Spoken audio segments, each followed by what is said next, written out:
27শে September Shakib Khan Apu বিশ্বাসের একমাত্র পুত্র আবরাম খান জয়ের জন্মদিন ছিল। আর সেই দিনকে ঘিরে কিন্তু তেমন কোনো আয়োজন করেননি অপু বিশ্বাস।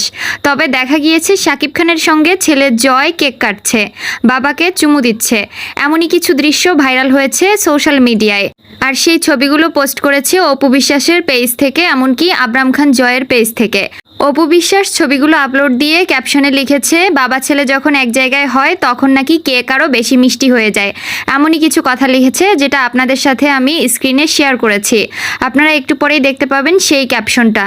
যাই হোক দর্শক, এটা কিন্তু অনেক বড় একটা টুইস্ট ছিল। আর শাকিব খানের ছেলে আবরাম খান জয়ের জন্মদিন ঘিরে বুবলি তো সবসময় নোংরামি করেই থাকে। যেমন বলতে গেলে অপু বিশ্বাস কিন্তু বুবলির উপস্থিতি পছন্দ করে না, কিন্তু আবরাম খান জয়ের জন্মদিনে সব সময় বুবলি কোনো না কোনো একটা নোংরামি করেই থাকবে।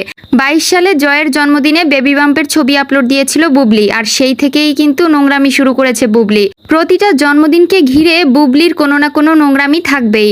আর এখন তো পেয়েছে তার ছেলেকে দিয়ে সবসময় উইশ করাচ্ছে, এটা করতেছে ওটা করতেছে, যেটা অপু বিশ্বাস পছন্দ করবে না বা অপু বিশ্বাসের ফ্যান্সরা পছন্দ করবে না, এটা জেনেও কিন্তু বুবলি এটা করে থাকে। যাই হোক, সবাই এটা হয়তো ভালো চোখেই দেখছেন, আমিও ভালোভাবেই নিচ্ছি। আপনারা কে কোথা থেকে আমাদের ভিডিওটি দেখছেন অবশ্যই কমেন্ট করে জানাবেন। আর হ্যাঁ, অবশ্যই কিন্তু আমাদের পেজটিকে ফলো দিয়ে রাখবেন, চ্যানেলটিকে সাবস্ক্রাইব করে রাখবেন।